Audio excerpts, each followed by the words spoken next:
तो इस कहानी के शुरू में हमें एक अंधेरा जंगल दिखाया जाता है जहाँ एक बच्चा भाग रहा था, किसी से डर कर या किसी से बचकर। सीन कट होता है और हमें इसी जंगल के दरमियान से गुजरती एक सड़क पर एक रेड बस दिखाई जाती है।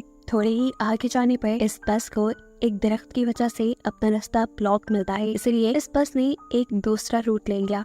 ये जाने बगैर कि आगे कोई खतरा भी हो सकता है। वहाँ पर हम कुछ स्केलेटन भी देखते हैं और आगे जाने पर सारे दरख्त भी इर्द गिर्द से खत्म हो चुके थे। अचानक ही धुंध ने चारों तरफ से उन्हें घेर लिया था। बस में बैठे हुए बच्चे भी डर कर बाहर रोड की तरफ देखते हैं, क्योंकि एकदम से ही ड्राइवर को बस रोकनी पड़ी थी। उसने नीचे उतर के देखा तो सामने एक मरा हुआ हिरन था, जिसे वो ठिकाने लगाते ही जैसे ही पीछे मुड़ा तो एकदम से शॉक रह गया। अगले ही मिनट जब वो बस में दोबारा चढ़ा तो हमने देखा कि उसके पीछे कोई आदमी था जिसने बस ड्राइवर को गन पॉइंट पर लिया हुआ था। वो सब बच्चों को भी धमकी देकर अपनी सीट्स पर बैठने को कहता है। सभी उसकी बात मानने लगे और एकदम से इसी बस में बैठे हुए एक बच्चे को याद आया कि उसने न्यूज में इस आदमी के बारे में पढ़ा था। वो एक सीरियल किलर था और अभी कुछ ही दिन पहले जेल से भागा था। सिर्फ यही नहीं, डरा देने वाली बात ये भी थी कि ये आदमी सिर्फ टीनेजर्स को ही मारा करता था। ये कह लें कि वो एक साइकोपैथ है। इस आदमी के कहने के मुताबिक ये लोग सब करते रहे। इन्होंने अपने फोन भी विंडो से बाहर गिरा दिए और ड्राइवर अपनी बस चलाता रहा। और चलते हुए ड्राइवर ने एक और साइन बोर्ड मिस कर दिया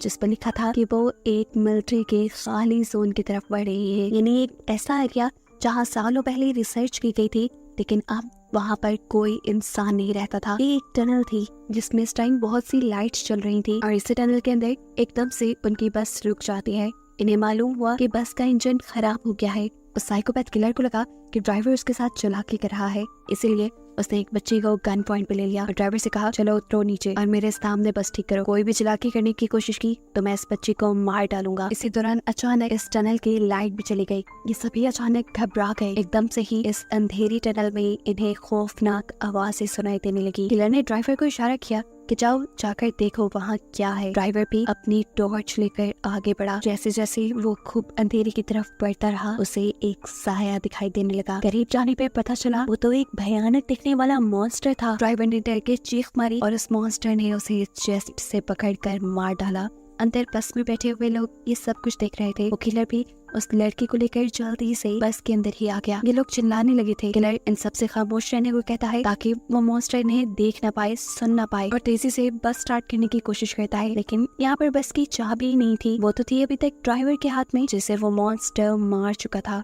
वो इन बच्चों को काम देता है ड्राइवर के हाथ से चाबी लाने का। एक लड़की जैसे ही चाबी लाने के लिए डरते डरते ड्राइवर के पास पहुंची तो उसे देखकर वो शॉक रह गई। वो मर चुका था। लड़की को यकीन नहीं आ रहा था। हमसे उसके आंसू निकलने लगे, लेकिन ये रोने का वक्त नहीं था। उसने एहतियात से ड्राइवर के हाथ से चाबी ली और बस में वापस आ गई। बस में बैठकर भी उसकी हालत अजीब थी। बाकी बच्चे जब उससे ड्राइवर के बारे में पूछते हैं तो वो नाम में सर हिला देती है, क्योंकि अब वो जिंदा नहीं रहा था। ये सुनकर ये सब बच्चे भी दुखी हो गए। यहाँ अभी किलर रेजी नाम के लड़के को बस स्टार्ट करने को कहता है, लेकिन बस तो खराब थी, कैसे स्टार्ट होती। उसे धमकी देता है कि अगर तुमने बस स्टार्ट ना की तो मैं इन सबको मार दूंगा। ये लड़का भी बाकियों से काफी जोशीला था। बिना डरे वो उल्टा इस किलर से ही बहस करने लगता है और मौका पाते ही पीछे से एक बच्चा उसे धक्का दे देता है। वो नीचे गिरा तो रेजी ने एकदम से उसके हाथ से एक गन छीन ली और फिर उसी के ऊपर पॉइंट कर दी। ये देखकर वो किलर हंसने लगा और उसने बोला, तुम नहीं मुझे मार सकते। अरे मारने के लिए बहुत हिम्मत चाहिए होती है जो तुम्हारे में नहीं। इससे पहले कि ये बच्चा कुछ करता, एकदम से इस बस की छत से इन्हें आवाज आती है। इस आवाज ने सबको डिस्ट्रैक्ट कर दिया और किलर ने दोबारा अपनी गन उनसे छीन ली। अब बस के ऊपर से आने वाली आवाजें भी बढ़ चुकी थी, जिसकी वजह से कि सारे बच्चे डर जाते हैं और गुस्से में किलर बस से उतरता है और चिल्लाने लगता है, जो भी हो अंधेरे से बाहर निकलो, मेरा सामना करो। वो यही सब कह रहा था कि एकदम से उसकी बोलते ही बंद हो गई। उसके चेहरे पे अजीब खौफ से भरी मुस्कुराहट आई और एकदम से किसी ने उसके ऊपर हमला कर दिया। हमला करने वाले ने उसका सर धड़ से अलग कर दिया था और बस के अंदर से ये देखकर बच्चे बिल्कुल शॉक रह गए। वो खामोश हो चुके थे क्योंकि उन्हें क्रिएचर यानी मॉन्स्टर के एक हाथ में उस आदमी का सर और वो खौफनाक सी दिखने वाली क्रिएचर नजर आ रही थी। उसके हाथ में बहुत सारे टेंटिकल्स थे जो उसने इस आदमी के सर के अंदर धंसाए हुए थे। इन्हें समझ ही नहीं आ रही थी कि ये क्या करे। ये लोग अब अपनी जान बचाने के लिए इस बस के अंदर रहने का ही डिसाइड करते हैं, लेकिन तब तक ही जब तक इन्हें अपने बस के बाहर से अजीब आवाजें सुनाई नहीं देने लगी थी। कड़कड़ाती हुई आवाज से बस का दरवाजा खुला और इन्होंने बस की सीट के ऊपर उसी मॉन्स्टर के बड़े बड़े हाथ देखे। इन्हीं मॉन्स्टर बस के अंदर आ चुका था, जिससे बचने के लिए ये बस के दूसरे डोर से नीचे की तरफ भागने लगे, पर ये दरवाजा नहीं खुला। उनके हाथ में टॉर्च थी जिसका मुंह गलती से जब मॉन्स्टर की तरफ होता है तो ये नोटिस करते हैं कि मॉन्स्टर इस लाइट से डर रहा है। बस इसी चीज का फायदा उठाते हुए इन्होंने उस मॉन्स्टर को लाइट के जरिए ही दूर रोक के रखा कि जितने में इनकी बस का दरवाजा भी खुल गया और ये लोग बस से उतर गए। लाइट को मॉन्स्टर की तरफ रखते हुए ही ये लोग आगे की तरफ भागते रहे और पहुंचे एक बंकर के अंदर। इस बंकर के अंदर एक रूम भी था जिसपे इस पूरी जगह का एक मैप बना हुआ था, जिसे देखकर ये पता चलाते हैं कि ये एक मिलिट्री बेस है। और अगर ये एक मिलिट्री बेस थी तो यहाँ पर लाइट भी हो सकती थी और कंट्रोल पैनल भी हो सकता था। और अगर इन्हें उस मॉन्स्टर से बचे रहना था तो किसी तरह इन्हें वो कंट्रोल पैनल ऑन करना था जिससे यहाँ की लाइट्स जल जाएं और वो मॉन्स्टर इनसे दूर रहे और फाइनली ये लोग बच के जा पाए। ये लोग कंट्रोल पैनल को ढूंढकर उसे ऑन करने का डिसाइड करते हैं। मैप को रखकर ये एक पूरा प्लान बनाते हैं और सोचते हैं कि आखिर कहाँ पर वो कंट्रोल पैनल हो सकता है। नोलन और इसका साथी पावर पॉइंट को ढूंढने के लिए चले जाते हैं, जबकि यहाँ पे बैठे हुए ये तीनों अजीबोगरीब तरीके से अपना टाइम पास कर रहे थे। अब कोई नहीं इन दोनों लड़कों से कहती है मुझे वॉशरूम जाना है। अकेले वो जा नहीं सकती थी क्योंकि उसे डर लग रहा था, इसीलिए रेजी उसके साथ चला गया। रेजी उसे बातों में तंग किया जा रहा था, इसीलिए अब क्वीनी उसे कोई जवाब नहीं दे रही थी। काफी देर हो गई, क्वीनी उसकी तरफ जब मुड़ी नहीं तो उसे कुछ अजीब लगा, इसलिए फाइनली उसने पीछे मुड़कर देखा तो वहाँ क्वीनी थी ही नहीं। उसके तो होश ही उड़ गए। जोर जोर से चिल्लाते हुए वो यहाँ वहाँ क्वीनी को ढूंढने लगा। उसके दूसरे दोस्त को भी ये बात पता चल गई कि क्वीनी गायब है। ये लोग इस पूरे एरिया में क्वीनी को ढूंढने लगे और आखिर एक ऐसी जगह पहुँचे जहाँ इन्हें क्वीनी दिख गई। लेकिन इस वक्त क्वीनी के ऊपर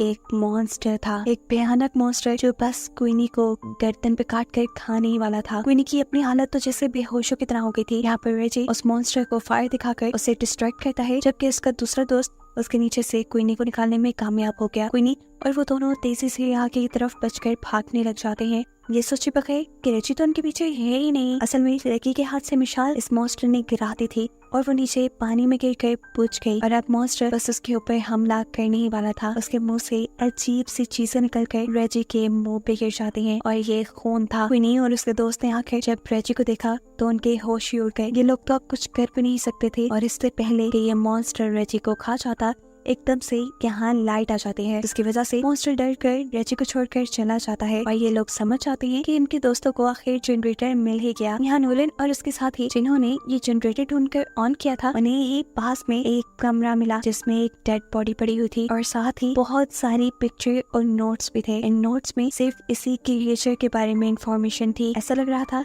कि जैसे किसी ने इस क्रिएचर के ऊपर बहुत रिसर्च की है और फिर जैसे वो इसको मारने में कामयाब नहीं हो पाया। खैर ये सब पढ़ना इनका पॉइंट नहीं था। इनका पॉइंट था कि ये जल्द ही सेफली इस कार से निकल जाए, इसीलिए ये पीछे की तरफ मुड़ते हैं तो इन्हें दूर से एक अजीब सा शैडो दिखाई देता है। ये दोनों डर गए, इन्होंने सांस तक रोक लिया क्योंकि आने वाला मॉन्स्टर भी हो सकता था। पर मालूम हुआ कि ये कोई मॉन्स्टर नहीं बल्कि उसके तीनों साथी थे जिनको देखकर ये खुशी से उनके पास चले गए। ये खुशी सिर्फ एक पल की थी क्योंकि अगले ही पल उन्होंने क्वीनी की गर्दन पे एक निशान देखा।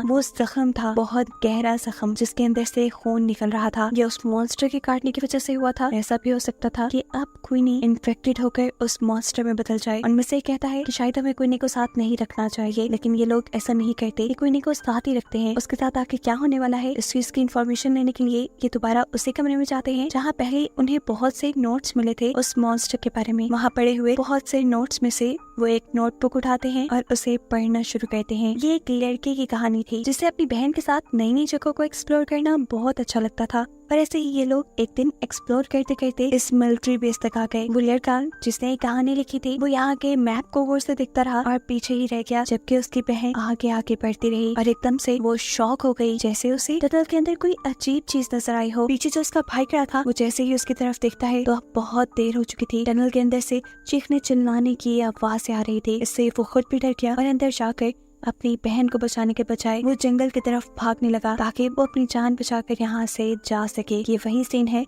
जो हमने मूवी के स्टार्ट में देखा था। इस टाइम ये बच्चा तो यहाँ से चला गया, लेकिन अब उसके दिमाग में ये इंसिडेंट रह गया था। उसके दिल में ये बात रह गई थी कि उसकी लापरवाही की वजह से उसकी बहन मारी गई और अब वो उस चीज से बदला लेना चाहता था जिस चीज ने उसकी बहन को मारा था। सालों गुजरने के बावजूद भी वो कुछ नहीं भूल पाया। उसने इस मॉन्स्टर के ऊपर रिसर्च की, उसके बारे में एक एक चीज पता चलाई और फिर प्लान किया कि कैसे वो इस मॉन्स्टर को मार सकता है। उसने मॉन्स्टर को मारने के लिए एक मशीन तक बना डाली थी लेकिन इससे पहले कि वो मॉन्स्टर को मार पाता, उसकी बुरी किस्मत के मॉन्स्टर ने उसके यहाँ होने का पता चला लिया और उसे ही मार डाला। उसी के बनाए नोट से ये लोग ये भी पता चला पाते हैं कि वो मॉन्स्टर जिसके ऊपर हमला कर लेता है या जिसका खून चख लेता है उसे मार कर ही रहता है। और अब क्वीनी के ऊपर बहुत ज्यादा खतरा था। ये लोग फैसला करते हैं कि क्वीनी को बचाने के लिए ये लोग लड़ेंगे। उस आदमी ने जो काम शुरू किया था उसे ये लोग पूरा करेंगे, उसकी मशीन को ये लोग कंप्लीट करेंगे और उस मॉन्स्टर को मार देंगे। लेकिन क्वीनी यहाँ कहती है नहीं, मेरी वजह से कोई अपने आप को खतरे में नहीं डालेगा। लेकिन उसके सारे ही दोस्त अच्छे थे, वो कहते हैं नहीं, हम सारे यहाँ से जिंदा ही बचकर निकलेंगे। ये सोचकर ये सभी एक दूसरे को गले लगाते हैं और फिर एक साथ अपने प्लान पे वर्क करना शुरू कर देते हैं। कुछ देर की मेहनत के बाद ये लोग उस आदमी की बनाई मशीन को मुकम्मल कर भी लेते हैं जो अब पूरी तरह काम कर रही थी। ये देखकर ये लोग बहुत खुश हुए, लेकिन अभी मेन काम बाकी था, उस मॉन्स्टर को इस मशीन के सामने लाना, जिसके लिए ये लोग एक ट्रैप बनाते हैं। क्वीनी के खून से भीगे हुए कपड़े ये लोग एक खाली जगह पर रख देते हैं ताकि उसे सूंघते हुए वो क्रिएचर वहाँ तक आ जाए। थोड़ी दूरी पर उन्होंने क्वीनी को भी खड़ा किया हुआ था ताकि मॉन्स्टर सही जगह पर आए और ये लोग फिर लाइट चलाकर उसे मार दें। इनके प्लान के मुताबिक वो मॉन्स्टर इनके सामने आया भी। खुशबू सूंघते हुए उसने क्वीनी के कपड़े भी उठाए, लेकिन ये क्वीनी नहीं थी। वो जान गया था ठीक इसी टाइम पर नोलन को वो ट्रिगर नीचे करना था, लेकिन बदकिस्मती से वो ट्रिगर फंस गया और ऐसे मॉन्स्टर क्वीनी को ढूंढते हुए उसके पीछे आ गया। इससे पहले कि वो क्वीनी के ऊपर हमला कर देता, ठीक वक्त पर वो लोग उस मशीन का ट्रिगर ऑन कर देते हैं और बहुत सारी लाइट उस मॉन्स्टर पे पड़ने पर मॉन्स्टर क्वीनी को छोड़ देता है। क्वीनी और उसकी दूसरी साथी तेजी से भागते हुए टनल से बाहर निकल आते हैं और यहाँ बेकी का साथी तेजी से भागते हुए उस मॉन्स्टर के पेट में स्टैब कर देता है। लेकिन इनकी बदकिस्मती कि उनके इस वार ने मॉन्स्टर का कुछ नहीं बिगाड़ा था। अब इन लोगों के पास बस यही हल था कि ये लोग अपनी जान बचाकर यहाँ से भागे। हाथों में मशाल लिए ये लोग बाहर की तरफ भागने लगते हैं, लेकिन अब मॉन्स्टर इनके पीछे पीछे था। दोनों लड़कियां तो तब की टनल से बाहर निकल गई थी। टनल से बाहर निकलते ही उन्होंने सुकून का सांस लिया और पीछे देखा जहाँ अभी तक उनके दोस्त नहीं आ रहे थे और अब उनके सामने मॉन्स्टर भी खड़ा था। डर से ये लोग कांपने लगे, लेकिन मॉन्स्टर बाहर नहीं आया क्योंकि बाहर रोशनी थी। इतने में ही